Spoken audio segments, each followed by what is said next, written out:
Chapter 37, 34 to 35, Jacob's profound grief over the apparent death of his son Joseph. His sorrow was overwhelming. Let me give you a little background for all of us, yes? Although some of us know. You see, Jacob later renamed Israel. He became Israel. Now the Israel nation, the country, came from Jacob because that is the Jew. Anyway, so he had 2 wives and 2 mistress or concubine. I mean, so with these children, he got 13 children, 6 with the first wife and 1 daughter, and that's Leah, the first wife, and with Rachel, the second wife, he only had 2 sons, Joseph and Benjamin. But with his concubine or with his mistress, he got 2 and 2.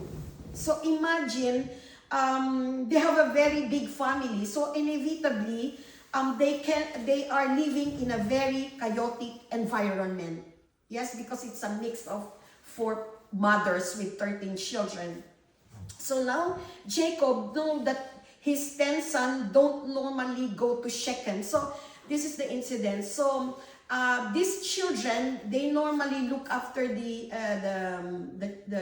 animals. Yes. So that day, the children decided to go to Shechem.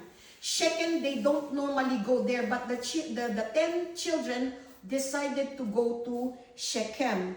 And he asked Joseph. You know, Joseph is the son of Rachel, and Rachel is the favorite wife of Jacob.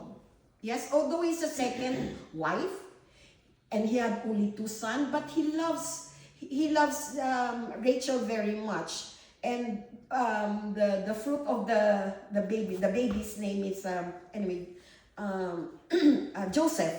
Anyway, so Jacob asked Joseph to go and look for your brothers.